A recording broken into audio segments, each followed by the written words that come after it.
नमस्कार दोस्तों, 27 जनवरी 2021 आज की तारीख है और आज का डेली 30 पॉलिटी पर है। पॉलिटी में राज्यों का गठन, राज्यों का पुनर्गठन, ये इंपॉर्टेंट टॉपिक है, उस पर हम बात करने जा रहे हैं।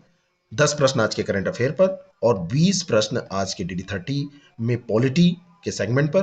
30 प्रश्न हम टोटल डिस्कस करने जा रहे हैं। चलिए शुरू करते हैं और लेते हैं पहला प्रश्न। पहला प्रश्न है, भाषाई आधार पर सर्वप्रथम किस राज्य का गठन हुआ था? यानी कि लिंग्विस्टिक बेसिस पर कौन सा राज्य सबसे पहले फॉर्म किया गया था? इस प्रश्न का सही उत्तर है आंध्र प्रदेश। 1 अक्टूबर 1953 को आंध्र प्रदेश राज्य का गठन हुआ और यह राज्य स्वतंत्र भारत में भाषा के आधार पर या भाषाई आधार पर गठित होने वाला पहला राज्य था। नेहरू पटेल और सीतारमैया, जिसको वेबीपी समिति कहते हैं, इस समिति की रिपोर्ट के बाद में मद्रास में तेलुगु भाषियों ने श्री रामुल्लू के नेतृत्व में आंदोलन प्रारंभ किया और 56 दिन आमरण अनशन करने के बाद में 15 दिसंबर 1952 को रामुल्लू की मृत्यु हो गई। उसके बाद में गवर्नमेंट ने रामुल्लू की मृत्यु के बाद में, पंडित नेहरू उस समय प्रधानमंत्री थे, उन्होंने तेलुगु भाषियों के लिए एक पृथक राज्य आंध्र प्रदेश का गठन किया। नेक्स्ट क्वेश्चन, अगला जो प्रश्न है, नीचे दिए गए राज्यों को भारत संघ के संपूर्ण राज्य का दर्जा प्राप्त होने का सही कालानुक्रम कौन सा है, उसमें सेट करना है। सबसे पहले, उसके बाद ऐसे कैसे। तो आपको अगर सन पता होगा या वैसे भी आपके दिमाग में होगा तो आप इसको कर सकते हैं। चलिए शुरू करते हैं। कौन कौन सा कब हुआ उसको याद करते हैं और फिर क्रम से इसको बिठाते हैं। तो पहला इसमें दिया हुआ है सिक्किम, अरुणाचल प्रदेश, नागालैंड, हरियाणा। चलिए देखते हैं।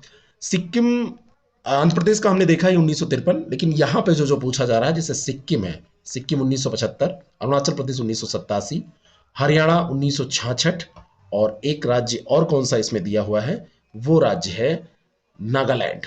तो नागालैंड आप यहाँ पर देखेंगे तो नागालैंड आपको मिल जाएगा किस वर्ष? नागालैंड यहाँ ये 1963। अब आप इसको शुरू करिए, सेट करिए। तो सबसे पहले 1963 नागालैंड, फिर हरियाणा 1966, उसके बाद में सिक्किम 1975, अरुणाचल प्रदेश 1987। तो नागालैंड, हरियाणा, सिक्किम, अरुणाचल प्रदेश। तो नागालैंड, हरियाणा, सिक्किम, अरुणाचल प्रदेश। इस तरीके से नागालैंड, हरियाणा, सिक्किम, अरुणाचल प्रदेश, बी ऑप्शन इसका करेक्ट हो जाएगा। नेक्स्ट क्वेश्चन, सिक्किम भारत का एक राज्य बनाया गया था कब? 30वें संविधान संशोधन के अंतर्गत, 32वें, 35वें या 42वें? सिक्किम भारत का एक नया राज्य बनाया गया, वो 1974 की घटना है। 35वां संविधान संशोधन करके भारत में संयुक्त राज्य के रूप में शामिल इसको किया गया था 1974 के द्वारा। जो 35वां संविधान संशोधन हुआ था 1974 का, उसके द्वारा, और 36वां संविधान संशोधन जो हुआ तो उसके अंतर्गत सिक्किम को पूर्ण राज्य का दर्जा दिया गया। लेकिन यहां पर जो प्रश्न पूछा गया था, ये पूछा हुआ प्रश्न है, इसमें 35वां और 36वां दोनों नहीं दिया है, केवल 35 दिया हुआ है। तो आप 35 टिक करेंगे। लेकिन अगर 35-36 दोनों दिया होगा तो एक दो चीजें ध्यान रखिएगा। अगर आपसे पूछा जा रहा है कि एक राज्य का दर्जा दिया गया तो आप इसको 35 कर सकते हैं, राज्य बनाया गया। लेकिन अगर पूर्ण रूप से इसको पूर्ण राज्य का दर्जा दिया गया तो 36वें संविधान संशोधन में आप इसको टिक करेंगे। नेक्स्ट क्वेश्चन, किस संविधान के संशोधन द्वारा दिल्ली को राष्ट्रीय राजधानी क्षेत्र का दर्जा दिया गया? और ये संविधान संशोधन था 69वां। और ये संविधान संशोधन जो 69वां है, इसका सन भी आपको ध्यान में रखना चाहिए। 1991 में 69वां संविधान संशोधन अधिनियम देश की राजधानी दिल्ली को संघ राज्य की श्रेणी में कायम रखते हुए इसके लिए एक विधानसभा और मंत्रिपरिषद का उपबंध करता है। साथ ही संघ राज्य क्षेत्र दिल्ली को राष्ट्रीय राजधानी क्षेत्र का दर्जा भी ये प्रदान करता है। 1991 और 69वां संविधान संशोधन। नेक्स्ट क्वेश्चन, राज्य पुनर्गठन आयोग ने 1 नवंबर 1956 को कितने राज्य तथा केंद्र शासित संघ राज्य क्षेत्र बनाए? तो 1956 में 1 नवंबर को जो राज्य पुनर्गठन किया गया तो उस समय 14 राज्य और 6 संघ शासित क्षेत्र थे, संघ राज्य क्षेत्र थे। और फजल अली की अध्यक्षता में स्वतंत्रता के पश्चात नए राज्यों के निर्माण के लिए एक राज्य पुनर्गठन आयोग का गठन हुआ था। तो कौन था उसका अध्यक्ष? ये थे फजल अली। और इन्हीं की सिफारिश के आधार पर 14 राज्य और 6 केंद्र शासित प्रदेश स्थापित किए गए थे। वर्तमान समय में कितने राज्य और केंद्र शासित प्रदेश हैं, हम डिस्कस कर चुके हैं। कमेंट करके इसको बताइए। यदि भारतीय राज्य में संघ में एक नए राज्य का सृजन किया जाता है तो संविधान की किस अनुसूची का संशोधन करना आवश्यक होता है? पांचवी, तीसरी, दूसरी, प्रथम, कौन सी अनुसूची होती है जिसमें संशोधन किया जाता है? तो यदि भारतीय संघ में एक नए राज्य का गठन सृजन किया जाता है तो संविधान की जो पहली अनुसूची है उसमें राज्यों उनके क्षेत्रों का विवरण है, उन्हीं में ये बात समाहित है कि उसी में संशोधन किया जाएगा। यानी भारतीय संघ में एक नए राज्य के सृजन हेतु तो इसी अनुसूची में संशोधन किया जाता है, प्रथम अनुसूची में। नेक्स्ट क्वेश्चन, एक नया राज्य बनाने में संवैधानिक संशोधन के लिए कैसा बहुमत चाहिए? कई प्रकार के बहुमत होते हैं, साधारण, दो तिहाई, तीन चौथाई, दो तिहाई या आधे राज्यों का अनुसमर्थन। तो मैं आपको बताना चाहता हूं कि जब नए राज्य का सृजन होता है तो इसके लिए साधारण बहुमत की जरूरत होती है। नए राज्यों के निर्माण के लिए विधि बनाने के लिए अनुच्छेद 368 के तहत विशेष प्रक्रिया, संविधान संशोधन प्रक्रिया नहीं अपनाई जाती है। अगर आप ये सोचेंगे कि इसके लिए संविधान संशोधन प्रक्रिया अपनाई जाती है तो आप साधारण बहुमत नहीं टिक कर सकते, लेकिन इसीलिए यहां पर लिखा गया है कि विशेष प्रक्रिया नहीं अपनाई जाती है, अर्थात संसद साधारण बहुमत से नए राज्यों का निर्माण कर सकती है। संविधान का अनुच्छेद 4(2) है, उसके अनुसार इस प्रकार की विधि अनुच्छेद 368 के प्रयोजनों के लिए संविधान का संशोधन नहीं समझी जाएगी। तो यह ध्यान रखिएगा। अगला प्रश्न है, निम्नलिखित में से कौन सी एक भारतीय संघ राज्य पद्धति की विशेषता नहीं है? भारत में एक स्वतंत्र न्यायपालिका, केंद्र और राज्यों के बीच शक्तियों का स्पष्ट विभाजन, संघ होने वाली इकाइयों को राज्यसभा में असमान प्रतिनिधित्व दिया गया है, और यह संघबद्ध होने वाली इकाइयों के बीच एक सहमति का परिणाम है। अब मैं आपको बताना चाहता हूं कि संघ राज्य शक्ति की विशेषता कौन सा, भारतीय संघ राज्य क्षेत्र की नहीं। ये ध्यान रखिएगा, इसमें यह वर्ड इंपॉर्टेंट है कि भारतीय संघ राज्य पद्धति की यह विशेषता नहीं है। और इस प्रश्न का सही उत्तर है, यह संघबद्ध होने वाली इकाइयों के बीच एक सहमति का परिणाम है। यूएसए इसका उदाहरण है, लेकिन इंडिया में ऐसा कोई सहमति नहीं। भारतीय संघ राज्य पद्धति की विशेषता ये नहीं है, ठीक है ना। और भारतीय संघ के जो राज्य हैं उनको अलग होने का अधिकार नहीं है, क्योंकि ये सहमति ऐसी कोई नहीं बनी थी। भारतीय संविधान के अनुच्छेद में उल्लिखित है कि इंडिया अर्थात भारत राज्यों का संघ होगा, लेकिन ऐसा नहीं है कि वो सहमति का परिणाम है। तो ये बात गलत है, बाकी सब सही है। अगला प्रश्न, नए राज्य के गठन की शक्ति किसमें निहित है? राष्ट्रपति, संसद, मंत्रिपरिषद, राज्य पुनर्गठन आयोग। नए राज्य का गठन करना है तो ये शक्ति है संसद में। हमारी जो पार्लियामेंट है, पार्लियामेंट अनुच्छेद 3 के तहत नए राज्यों का निर्माण, उनके क्षेत्रों, सीमाओं तथा नाम में परिवर्तन का अधिकार रखती है।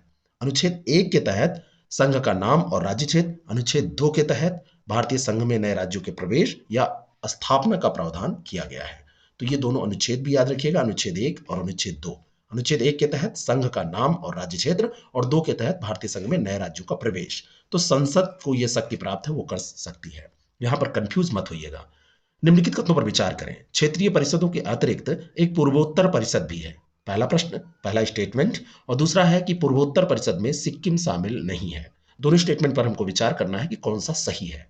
पहला जो है, क्षेत्रीय परिषदों के अतिरिक्त एक पूर्वोत्तर परिषद है, लेकिन जो ये पूर्वोत्तर परिषद है इसमें असम, नागालैंड, त्रिपुरा, अरुणाचल प्रदेश, मेघालय, मणिपुर और मिजोरम ये सब शामिल है। वहां पर दिया था कि मिजोरम शामिल नहीं है। 14 जुलाई 2000 को सिक्किम को भी सिक्किम को भी इसमें शामिल कर दिया गया था। तो चाहे मिजोरम दे आपको, चाहे सिक्किम दे, इसमें सब शामिल है। 1 2 3 4 5 6 7 8, यानी कि जो 7 सिस्टर हैं, 7 सिस्टर के साथ में सिक्किम भी शामिल है। यहाँ पर सिक्किम दिया गया था। ऐसे मिजोरम देकर भी आपसे पूछ सकता है, लेकिन ज्यादा उम्मीद है कि ये सिक्किम देकर ही आपसे एक प्रश्न पूछा जाएगा। तो ये 8 राज्य, यानी कि 7 सिस्टर और साथ में सिक्किम, ये सब इसमें शामिल है। तो पहला सही है, दूसरा गलत है। नेक्स्ट क्वेश्चन, निम्नलिखित कथनों पर विचार करें। सर्वप्रथम पंडित जवाहरलाल नेहरू ने क्षेत्रीय परिषदों के गठन का सुझाव दिया था, यानी कि क्षेत्रीय परिषद का गठन जो हुआ, यह सुझाव पंडित जवाहरलाल नेहरू का था।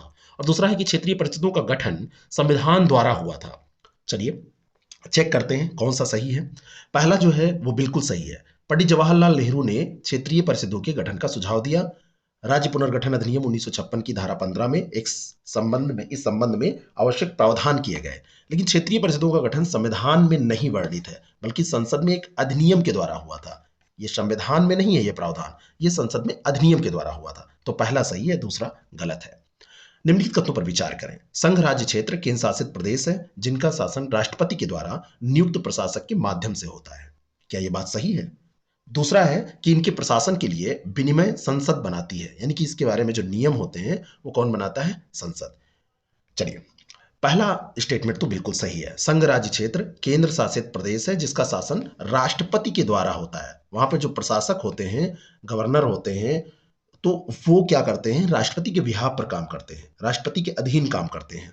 भारतीय संविधान के भाग 1 में अनुच्छेद 1 से 4 तक संघ और उसके राज्य क्षेत्र के संबंध में प्रावधान है और हमारे संविधान निर्माताओं ने संघ की संसद को साधारण प्रक्रिया से राज्यों का पुनर्गठन करने की शक्ति दी है और इससे संबंधित उपबंध संविधान के अनुच्छेद 3 और 4 में है। तो दूसरा जो यहाँ पर है, इनके प्रशासन के लिए विनिमय संसद बनाती है, तो संसद नहीं बनाती है। इसके बारे में प्रक्रिया हमारे संविधान में वर्णित है। तो पहला सही है, दूसरा गलत है।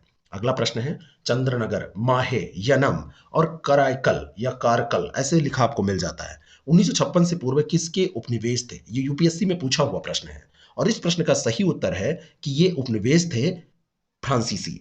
1956 में फ्रांस की सरकार के साथ हस्तांतरण संधि हुई भारत की और उसी संधि के परिणाम स्वरूप भारत में चंद्रनगर, माहे, यनम और कराईकल को शामिल किया गया, जो पहले फ्रांसीसी उपनिवेश थे और इन सभी को मिलाकर छठवें संघ राज्य क्षेत्र पांडिचेरी का निर्माण किया गया था। जल्द ही मैपिंग की क्लास स्टार्ट होने वाली है, पूरी प्लानिंग हो गई है, उसमें एक एक चीज आपको क्लियर हो जाएगी। बस बार बार मैं आपसे कहता हूं कि इसको खूब आप शेयर करिए, क्योंकि नया चैनल, नए लोगों को इसमें जोड़ना है, तभी ये कार्यक्रम अच्छे से चल पाएगा। और अगर पसंद आता है तो लाइक जरूर कीजिए। अगला प्रश्न है, निम्नलिखित कथनों पर विचार करें। पहला स्टेटमेंट है, राज्य पुनर्गठन आयोग के अध्यक्ष न्यायमूर्ति फजल अली थे और दूसरा है, राज्य पुनर्गठन आयोग के अन्य सदस्य पट्टाभी सीतारमैया तथा हृदयनाथ कुंजरू थे। कभी भी जब आप पढ़िए कोई भी आयोग, तो उसके सदस्यों पर भी आप ध्यान दीजिए, क्योंकि फैसला अकेला अध्यक्ष का नहीं होता है और आजकल जो प्रश्न पूछे जाते हैं वो सदस्यों को भी शामिल करते हुए बनाए जाते हैं। तो राज्य पुनर्गठन आयोग के जो अध्यक्ष थे वो न्यायमूर्ति फजल अली थे, लेकिन इसमें अन्य सदस्य के.एम. पणिक्कर और हृदयनाथ कुंजरू थे। और यहां पर क्या दिया हुआ है, पट्टाभी सीतारमैया, तो ये गलत है। हृदयनाथ कुंजरू और पणिक्कर ये दो लोग थे। आयोग ने 30 दिसंबर 1955 को अपनी रिपोर्ट केंद्र सरकार को सौंप दी थी और इस आयोग ने राष्ट्रीय एकता, प्रशासनिक और वित्तीय व्यवहार्यता, आर्थिक विकास, अल्पसंख्यक हितों की रक्षा तथा भाषा को राज्यों के पुनर्गठन का आधार बनाया था और सरकार ने इनकी संस्तुतियों को कुछ सुधार के साथ में मंजूर कर लिया था। तो इंपॉर्टेंट है, ध्यान रखिएगा। अगला जो प्रश्न है, जेवीपी समिति की रिपोर्ट के प्रकाशन के बाद कौन गांधीवादी नेता आमरण अनशन पर बैठा? तो इसके बारे में हम चर्चा कर चुके हैं। ये थे पोटी श्री रामल्लू, जिनके अनशन के बाद में आंध्र प्रदेश का गठन हुआ था 1953 में। 15 दिसंबर 1952 को इनकी मृत्यु हुई 56 दिन के उपवास के बाद और फिर गवर्नमेंट मजबूर हुई और उन्होंने क्या किया, आंध्र प्रदेश का गठन किया भाषाई आधार पर। पहला प्रश्न यही था ना। अगला प्रश्न है, ब्रिटिश प्रांतों व देसी रियासतों का एकीकरण करके भारत में कितने प्रकार के राज्यों का गठन किया गया? तो ब्रिटिश प्रांत और देसी रियासतों का एकीकरण करके भारत में 4 प्रकार के राज्य गठित किए गए। ये ए राज्य, बी राज्य, सी राज्य और डी राज्य, ये 4 श्रेणियां थी। जो ए राज्य थे उनकी ये लिस्ट है, इसमें 216 देसी रियासतों को मिलाकर असम, बिहार, मुंबई, मध्य प्रदेश, मद्रास, उड़ीसा, पंजाब, संयुक्त प्रांत, पश्चिम बंगाल, आंध्र प्रदेश, इनका गठन किया गया। इनकी संख्या 10 थी। बी राज्य के अंतर्गत हैदराबाद, जम्मू कश्मीर, मध्य भारत, मैसूर, पैप्सू, राजस्थान, सौराष्ट्र, ट्रावणकोर, कोचीन, 8 संख्या थी इनकी। 275 देसी रियासतों और नई प्रशासनिक इकाइयों में इनको गठित करके ये 20 श्रेणी दी गई। सी राज्य के अंतर्गत 61 देसी रियासत थे, जिसमें सी राज्य की श्रेणी में अजमेर, बिलासपुर, भोपाल, कुर्ग, दिल्ली, हिमाचल प्रदेश, कच्छ, मणिपुर, त्रिपुरा और विंध्य प्रदेश थे, 9 इसमें थे। और डी राज्य में अंडमान निकोबार द्वीप समूह को डी राज्य में मतलब इनको रखा गया। ये अंडमान और निकोबार जो द्वीप समूह हैं वो इसमें शामिल किए गए थे। तो इस तरीके से आप इसको ध्यान में रखेंगे, ठीक है। चलिए अगला हम चलते हैं। स्वतंत्रता प्राप्ति के समय भारत में कितनी देसी रियासतें थी? ये संख्या भी इंपॉर्टेंट है। तो जब भारत आजाद हुआ उस समय भारत में 542 देसी रियासतें थी, जिनमें से 539 रियासतों ने भारत में स्वेच्छा से अपना विलय कर दिया था और 3 रियासत थी जिन्होंने 3 रियासतों में जूनागढ़ रियासत को जनमत संग्रह के आधार पर भारत में मिलाया गया जब उसका प्रशासक पाकिस्तान भाग गया।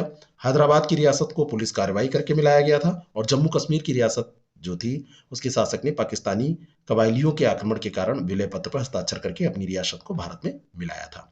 तो ये 3 बचे थे जो बदतमीजी किए थे, बाकी सबने शामिल होने में कोई दिक्कत नहीं की थी। अगला प्रश्न है, निम्नलिखित कथनों पर विचार करें। पहला है भारत एक संघ राज्य है और दूसरा है भारत एक परिसंघ है। बताइए कौन सा सही है? भारत एक संघ राज्य है, गलत है। भारत ना तो संघ राज्य है, परिसंघ ना तो परिसंघ है और ना वो संघ है। जैसे अमेरिका और स्विट्जरलैंड ये परिसंघ है, ये फेडरेशन के उदाहरण है।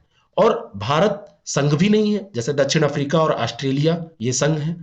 भारत क्या है? ये राज्यों का संघ है, ना ये परिसंघ है ना संघ है, ये राज्यों का संघ है, यूनियन ऑफ स्टेट्स है। ये ध्यान रखिएगा, बिल्कुल रट लीजिए, इसको भूलिएगा नहीं। नेक्स्ट क्वेश्चन, इंटरव्यू में खूब पूछा जाता है, संघ राज्य क्षेत्रों का प्रशासन किसके द्वारा किया जाता है? तो पहले ही हम डिस्कस कर चुके हैं, ये राष्ट्रपति के द्वारा किया जाता है, स्टेटमेंट में हमने देखा था, है ना। कहीं उपराज्यपाल होते हैं, कहीं पे प्रशासक होते हैं, इस तरीके से नाम उनका होता है, लेकिन वो जो प्रशासन होता है वो राष्ट्रपति के अधीन, राष्ट्रपति के द्वारा ही किया जाता है। अंतिम प्रश्न आज के टॉपिक का, नागालैंड अलग राज्य बना कब? तो हमने डिस्कस किया था 1963 में नागालैंड, 1 दिसंबर की बात है, अलग राज्य बना और ये उस समय 16वां राज्य भारत का बना था। यह राज्य पूर्व में म्यांमार, उत्तर में अरुणाचल प्रदेश और पश्चिम में असम और दक्षिण में मणिपुर से घिरा हुआ है। नागा लोग भारतीय मंगोल वर्ग लोगों में से हैं, जो भारत की उत्तर पूर्वी पहाड़ियों से सटे क्षेत्रों और पश्चिमी म्यांमार के ऊपरी भाग में रहते हैं। ठीक है, यहाँ पर अंगामी, आओ, चाखेसांग, चांग, कुकी, कोन्यांग, खियामनियुआंग, लोथा, फोम, पोचरी, रेंगमा, संगताम, ये सब जनजातियां यहाँ पर पाई जाती हैं। नेक्स्ट क्वेश्चन जो कि करंट अफेयर का है, जैसी लेक्चरर की टेस्ट सीरीज 1 तारीख से स्टार्ट हो रही है, उसमें जिन लोगों ने अभी तक अपना प्रोसेस पूरा कर लिया है उनके आईडी पासवर्ड कल परसों से आने लगेंगे उनके पास। जिन लोगों को अभी ये चाहिए तो वो लोग उसको अभी ज्वाइन कर सकते हैं, एक बार मैं वीडियो बनाकर भी इसको डाल दूंगा। अगला जो प्रश्न है, सरकार ने देश में प्रदूषण के बढ़ते स्तर को नियंत्रित करने के लिए कौन सा टैक्स लगाने का प्रस्ताव किया है? तो प्रदूषण स्तर जो बढ़ रहा है वो कौन सा टैक्स है जो लगाया जा रहा है इसको नियंत्रित करने के लिए? तो ये टैक्स है green tax.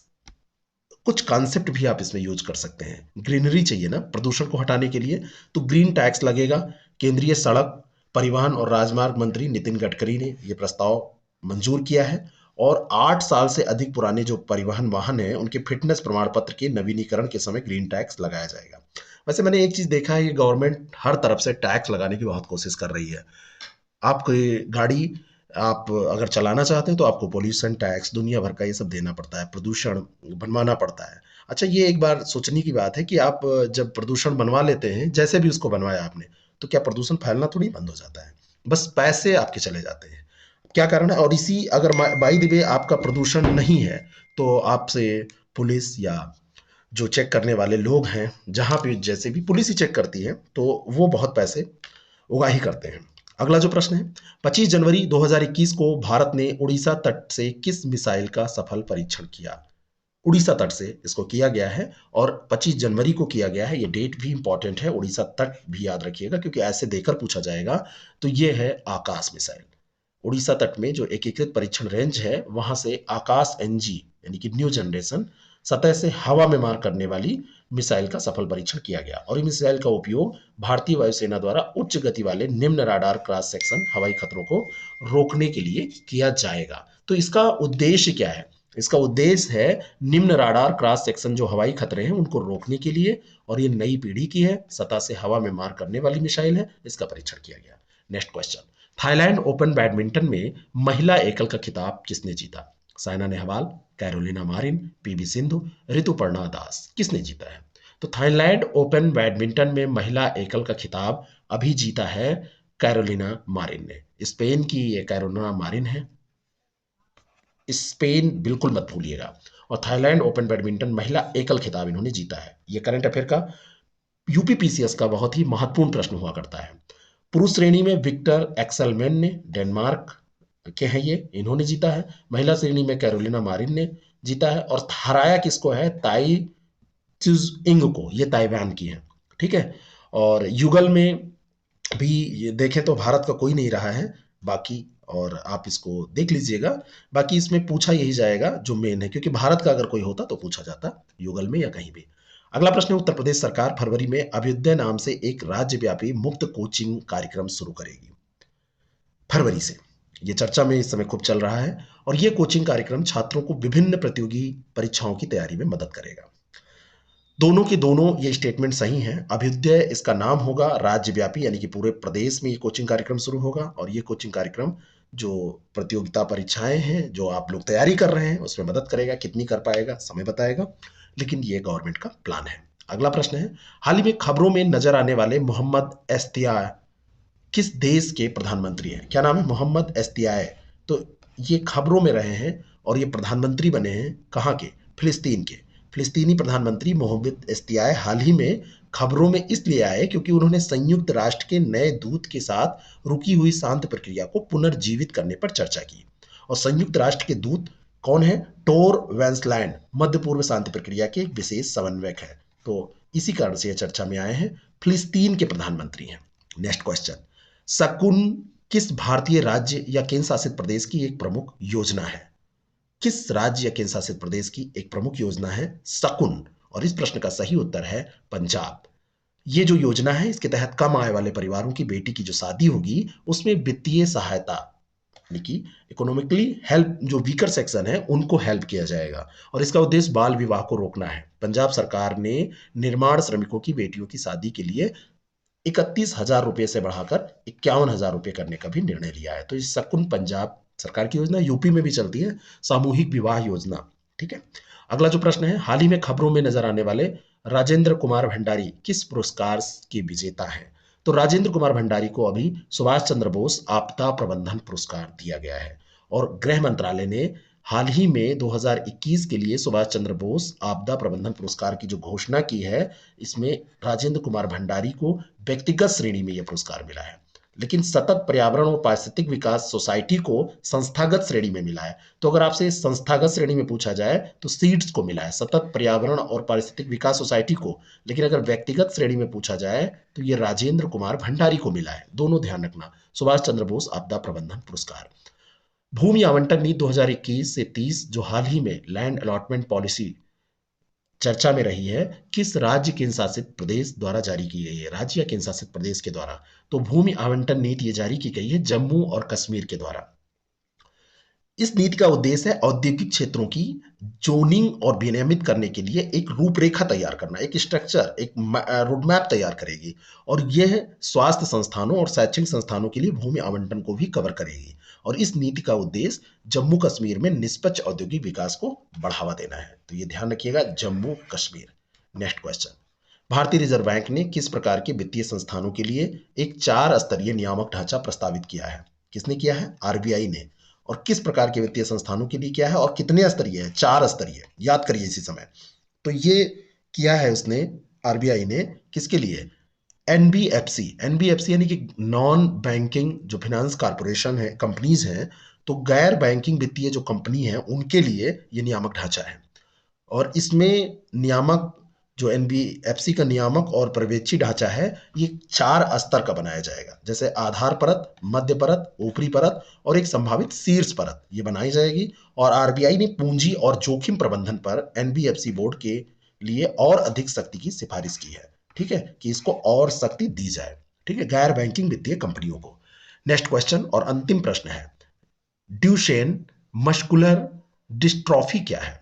Duchenne muscular dystrophy क्या है? ये जो है ये एक प्रकार की आनुवंशिक विकार है, एक प्रकार का आनुवंशिक विकार है, ड्यूशेन मस्कुलर डिस्ट्रॉफी। और ये जो आनुवंशिक विकार है इसमें डायस्ट्रोफिन नामक प्रोटीन जो है मांसपेशियों की कोशिकाओं को बनाने रखने में ये मदद करने वाला प्रोटीन होता है। इसके बदलने या परिवर्तित होने के कारण प्रगतिशील मांसपेशियों में विकृति और कमजोरी उत्पन्न हो जाती है। तो आपसे डिटेल में पूछा जाए तो इसमें डायस्ट्रोफिन याद रखना कि मांसपेशियों की कोशिकाओं को बनाए रखने में मदद ये करता है। और जब ये ड्यूशेन मस्कुलर डिस्ट्रॉफी होती है तो इसी में परिवर्तन हो जाता है डायस्ट्रोफिन में, और इसी कारण से ये विकार समस्या उत्पन्न करता है। मांसपेशियों में इससे कमजोरी आ जाती है और बार्डलिंग गैट यानी कि चाल बतख के समान हो जाती है। बहुत सारे लोगों को आप देखते होंगे कि वो चलने में बतख की तरह चलते हैं, मतलब ऐसे ऐसे चल नहीं पा रहे हैं। और मेरु वक्रता या रीढ़ वक्रता, जो वक्र की तरह रीढ़ हो जाती है, मेरु या रीढ़ वक्र की तरह मुड़ जाती है, फोल्ड हो जाती है, झुकाव आ जाता है। बहुत सारे लोगों को देखते होंगे वो झुके रहते हैं, सीधे नहीं हो पाते हैं। तो ये इसी कारण से होता है। कैसा लगा आज का डेली 30 जरूर बताएं। और आप लोग 31 तारीख तक मैं सोच रहा हूं कि इसको मैं देखूं, अगर कुछ इसमें प्रगति होती है तो आगे का प्लान बनाया जाएगा और आप लोग इसको शेयर करें। मैं आपसे ये कहना चाहता हूं कि आपको अगर ये पसंद आता है तो लाइक भी करें, जिससे ये आगे चलता रहे। Thank you very much.